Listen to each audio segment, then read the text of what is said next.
Hi, ArcFieldWeather.com meteorologist Paul Dorian here on Tuesday morning, October the 28th. Hurricane Melissa is nearing the island of Jamaica right now as a Category 5 storm with maximum sustained winds at around 175 miles per hour. It will cross over the southwestern coast of Jamaica over the next few hours as it has turned more to a northeasterly direction. That trend in a northeasterly direction will continue over the next several days. It will begin to accelerate, moving over the southeastern part of Cuba late tonight, early tomorrow, then the southeastern islands in the Bahama Island chain on later tomorrow into tomorrow night. Ultimately, Hurricane Melissa is likely to ride right over the island of Bermuda or very close to it by, let's say, Thursday of this week, likely still as a hurricane once it reaches Bermuda. But again, right now, a Category 5 with maximum sustained winds 175 miles per hour. Here's the latest infrared satellite imagery loop, a perfectly symmetrical storm. Of course, a very visible eye right here in Jamaica is just underneath this canopy of clouds here. And don't be surprised to see anywhere from 30 to 50 inches of rain from this storm over the next several hours on parts of the island of Jamaica. Anytime you have a Category 5, perhaps more important, a slow mover as this thing has been and will continue to be over the next few hours, you can get some incredible rainfall amounts. There was a hurricane back in the early 60s, Flora, that looped around Cuba. It basically stalled out over Cuba, kind of similar to what Hurricane Harvey did over the Houston area of Texas several years ago. And Flora ended up dumping nearly 100 inches of rain in portions of Cuba. Again, that was 1963. So don't be surprised to see several feet of rain when all is said and done here. This storm, again, has kind of begun its turn now. It was drifting westward over the past few days. It is now basically north-northeast and will continue in a northeasterly fashion here over the next several days with a movement over Cuba, then the central to southeastern Bahamas, and ultimately right around this island right here, Bermuda, here by later this week, and then out into the open waters of the North Atlantic. And here's the official storm track by NOAA's National Hurricane Center right now, just about over the island of Jamaica as a Cat 5. It remains a major hurricane, very likely, once it moves over Cuba, central, southeastern Cuba, later tonight into early Wednesday.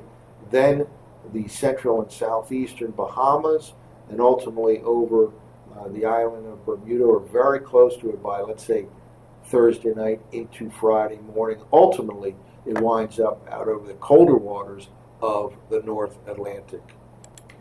Well, let's get back to the continental U.S. And again, Melissa will not have a direct impact on the U.S. coast, which is kind of an interesting tidbit.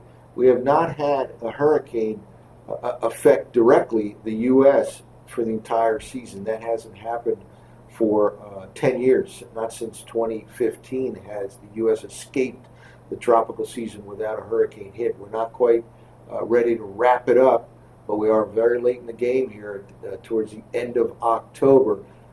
But again, as of right now, we have not had a landfalling hurricane in the U.S. That hasn't happened in 10 years. Here is a look at the 500 millibar height anomaly forecast maps from last night's Zero-Z GFS. I'm using the Zero-Z run of the GFS.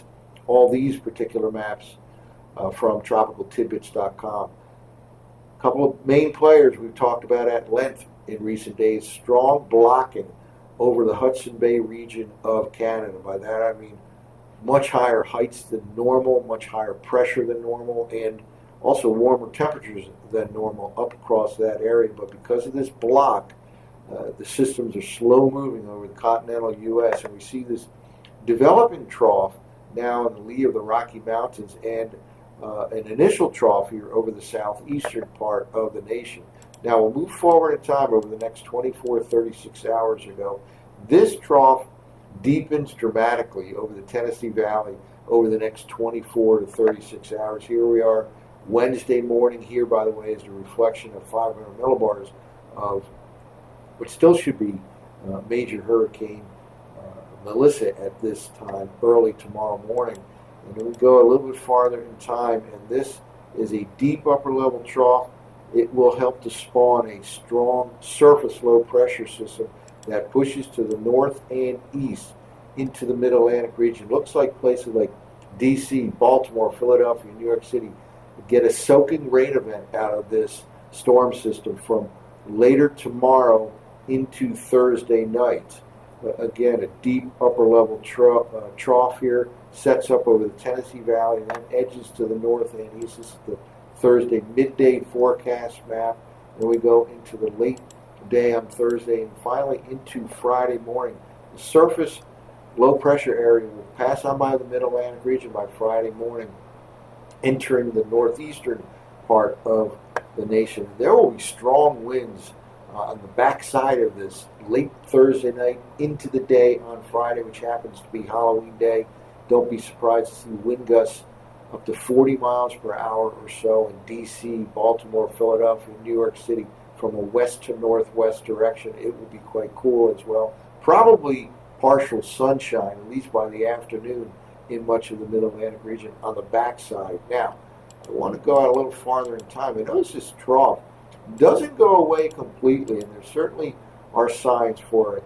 Kind of a follow-up system here that could develop first way down in the south central states by the end of the weekend, and then there's a chance that this could spawn another strong surface low that heads to the north and east, let's say by about Tuesday of next week. We're talking about a week from right now, next Tuesday or so. We'll go out a little farther in time, and here we are now into the first week of November. Lots of cold air will be around.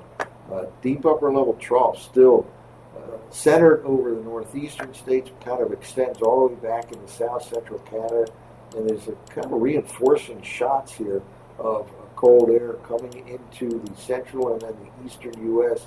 And this could be a very interesting time period in the Great Lakes, in the Ohio Valley, even into the northeastern states. We're talking about maybe November 8th, 9th, 10th time frame here. Within that several day time period of November 8th could be some very interesting weather involving some cold air. So snow is not out of the question as we go through that first half of the month of November. Deep upper level trough here over the southeastern part of Canada. More than 10 days out now. This is kind of speculation phase, but multiple signs point to a lot of cold air coming into the pattern here for the first half of November. Beyond that, could warm up. We could have a nationwide warm up with upper level ridging popping up throughout much of the country by the time we get to about the 9th or 10th of November. Before that, though, some very interesting weather is possible across portions of the eastern U.S. Now, let's see how this reflects with respect to temperatures. Here we're looking at 850 millibar temperature anomalies beginning of the day here on Tuesday, October 28th. Cold shot here, dives down in the south and east. We talked about that kind of follow-up upper level trough that kind of reestablishes itself over the southeastern states. And yet another colder than normal air mass dives to the south and east over the upcoming weekend. And again, this upper level trough could help to spawn another strong surface low that could move to the north and east with significant rainfall. Let's say a week from right now, we're talking about next Tuesday or so of next week. Again, that pushes off to the north and east. Now, beyond that, watch the colder than normal air mass here, again depicted by last night's 0Z run of the GFS. And there have been multiple model runs that feature this kind of a cold air outbreak. Here we are all the way out about 10 days now, November 6th, November 7th time frame. Widespread, colder than normal air mass first dives into the central U.S. And this is some 20, 25 degrees below normal. And certainly cold enough to sustain snow in some parts of the eastern half of the nation here as we get into the second week of November. Here we're all the way out to November 8th or so. very chilly air mass here residing across much of the eastern half of the nation. Again, speculation phase down the road here. And beyond that, there could be a warm up across much of the nation. Here we get out all the way out to November 10th. This is when that upper level ridging starts to pop up across much of the nation. But before we get there, it could be some very chilly air for this time of the year across much of the eastern half of the nation. Well, let's wrap up with the surface forecast maps from the Zero-Z GFS. There's one low. This is not related to Melissa. This is kind of an initial low associated with that trough over the eastern states moving over the western Atlantic. And here we go into the late night and early morning hours on Wednesday. Developing strong low pressure system over the Tennessee Valley supported by that deepening upper level trough. Look at the isobar pattern here. This is rather tight. This is suggesting wind gusts of at least 40 miles per hour or so associated with this developing strong storm. Meanwhile, Melissa here moving off of Cuba into the Bahama Island chain by early tomorrow morning. This continues kind of to dive to the south and east over the Tennessee Valley. And then it starts that turn to the north and east. Rain could break out over the D.C. metro region during the afternoon on Wednesday. And then that rain overspreads the Mid-Atlantic region. Now, notice also we have tight isobars right here. There'll be a lot of onshore flow over the next few days. We have kind of a departing high pressure up here and developing low down there, and the combination of the two will produce onshore flow really from today right through the day on Thursday. So that poses some potential problems for the coastal sections of, let's say, New Jersey, Delmarva Peninsula, with a possibility of some coastal flooding at times of high tide here. This looks like a soaking rain event from later tomorrow into Thursday night for much of the Mid-Atlantic region, probably 1 to 3 inches on the table. There can be embedded thunderstorms. GFS is depicting some heavy rainfall here late Wednesday night into the day on Thursday. Again, there can be some heavy, strong thunderstorms included in this pattern as well. If the surface load goes a little bit farther to the west, that could allow it to get a little bit warmer on Thursday than I currently expect, and that could increase the chance for some strong to severe thunderstorm activity, something we'll have to watch. But again, a soaking rain event on the way for the Mid-Atlantic to Northeast U.S. from later tomorrow all the way into Thursday night. And by the time we get to late Thursday night, Friday morning, that surface low, now a 987 millibar low, pretty impressive, over northeastern states, New England here, and take a look here at that isobar pattern here. There will be some strong winds on Friday on the backside of this low, west to northwest direction, potentially gusting up to or past 40 miles per hour or so on Halloween Day. This is the pattern for Friday. It will be quite cool as well, and there could be some partial sunshine, but the big story on Friday will be these strong winds, again, on the backside of that low, all the way into Friday evening now. This is Halloween time. And notice some blues here showing up upstate New York. Cold air is in this pattern as well. It could be cold enough for some snow on the tail end of the system here, late Friday night time frame. Interior, especially higher elevation locations of the northeastern part of the nation. Then we'll kind of go quickly through the weekend. Should be dry and cool in the Mid-Atlantic region. And then we have that kind of follow-up upper level low that again dives to the south and east, intensifies over the southeastern states, and could spawn another strong storm system that could bring some more soaking rain to the Mid-Atlantic region.